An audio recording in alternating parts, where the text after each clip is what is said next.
BSc second year unit 4 embryology of angiosperm microsporogenesis और megasporogenesis के बारे में पढ़ेंगे हम। सबसे पहले स्ट्रक्चर ऑफ पोलन सैक यानी परागकोश की संरचना के बारे में पढ़ते हैं। लघु बीजाणुधानी संरचना एवं परिवर्तन। आवृतबीजी पुष्प में या आवृतबीजी एंजियोस्पर्म के पुष्पों में उपस्थित पुंकेसर नर जनन संरचना अथवा लघु बीजाणुपरण को निरूपित करते हैं। प्रत्येक पुंकेसर के 3 भाग होते हैं: परागकोश यानी एंथर, पोतंतु फिलामेंट, योजी कनेक्टिव। लघु बीजाणु या परागकण परागकोश में बनते हैं। परागकोश में 2 पालियाँ होती हैं जो एक दूसरे से संयोजी ऊतक द्वारा या कनेक्टिव टिश्यू द्वारा जुड़ी होती हैं। परागकोश की प्रत्येक पाली 2 प्रकोष्ठों में विभाजित होती है। इन्हें परागधानी या पोलन सैक या लघु बीजाणुधानी माइक्रोस्पोरेंजियम कहते हैं। इस प्रकार 2 पाली युक्त परागकोश द्विकोष्ठी कहलाते हैं तथा कुल मिलाकर इनमें 4 लघु बीजाणुधानियाँ होती हैं। यानी एक परागकोश में 2 लघु बीजाणुधानियाँ होती हैं। इस प्रकार द्विकोष्ठी परागकोशों में 4 लघु बीजाणुधानियाँ होंगी।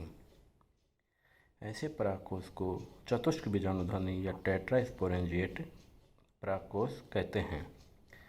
मालवेसी कुल के सदस्यों में परागकोश में एक ही पाली होती है। ऐसे परागकोश को एक कोष्ठीय या मोनोथीसियस कहते हैं। इन परागकोश में केवल 2 लघु बीजाणुधानियाँ होती हैं, अतः इनको द्विबीजाणुधानिक या बाइस्पोरेंजिएट परागकोश कहते हैं। परजीवी आवृतबीजी आर्सिथोबियम में केवल परागकोश में एक पाली ही पाई जाती है। इस पाली में परागकोश में एक पराग प्रकोष्ठ होता है। ऐसे परागकोश को एक बीजाणुधानिक या मोनोस्पोरेंजिएट कहते हैं। परिपक्व होने पर इन दोनों बीजाणुधानियों के बीच की भित्ति टूट जाती है, जिससे एक बड़ा कोष्ठ बन जाता है। नेक्स्ट है पुंकेसर एवं लघु बीजाणुधानी का परिपक्वन। Development of stamen and microsporangium. पुंकेसर का परिवर्तन पुष्पासन के ऊपर कुछ विभज्योतकी कोशिकाओं के सक्रिय हो जाने के कारण होता है। ये विभज्योतकी कोशिकाएं बारंबार विभाजित होकर असंख्य कोशिकाओं का एक समूह बनाती हैं। ये कोशिकाएं वृद्धि कर 2 पालियों में विभेदित होती हैं।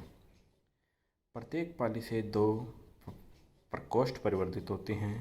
इस प्रकार एक परागकोश विकसित होता है।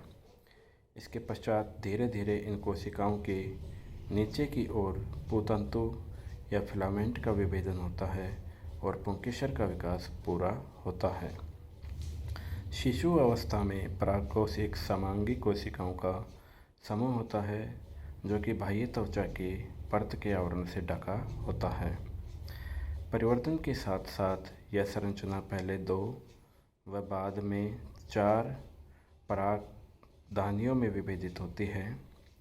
प्रत्येक परागधानी में बाह्य त्वचा के नीचे अधोत्वचा परत की कुछ कोशिकाएं आसपास की अन्य कोशिकाओं से बड़ी होती हैं। इनका जीवद्रव्य गाढ़ा व केंद्रक भी सुविकसित होता है। इन कोशिकाओं को परपुष्प कोशिकाएं या आर्किस्पोरियम सेल्स कहते हैं। आर्किस्पोरियम सेल्स के परिणतिक विभाजन पेरिक्लाइनल डिवीजन से संतति कोशिकाओं की 2 परतें बनते हैं। पेरिक्लाइनल डिवीजन यानी ऐसा डिवीजन होता है जो कोशिकाओं को 2 भागों में बांटकर परतें बनाने के काम में आता है, जैसे ऊपर और नीचे की परतें। बाहरी परत की कोशिकाओं को प्राथमिक भित्ति कोशिका कहते हैं तथा आंतरिक परत की कोशिकाओं को प्राथमिक बीजाणुजन कोशिका कहते हैं। प्राथमिक भित्ति कोशिकाएं फिर से विभाजित होकर बाहर की ओर अंतःथीसियम वह भीतर की ओर भित्तीय कोशिकाएं या पैराइटल और वाल सेल बनाते हैं। अंतःथीसियम कोशिकाओं के अपनितिक या एंटीकलाइनल डिवीजन से सुस्पष्ट एंडोथीसियम बनती है। भित्तीय कोशिकाओं के 2 या 3 परिणतिक विभाजनों व कई अपनितिक विभाजनों के द्वारा अंतःथीसियम के नीचे 2 से 3 परत की मोटाई वाली परत बनती है, जिसे मध्य परत या मिडिल लेयर कहते हैं। इसके भीतर एक और परत का निर्माण होता है, जिसे पोषोतक या टेपिटम कहते हैं। इस प्रकार लघु बीजाणु की 3 संकेंद्रित भित्तीय परतें या वाल लेयर्स बनती हैं।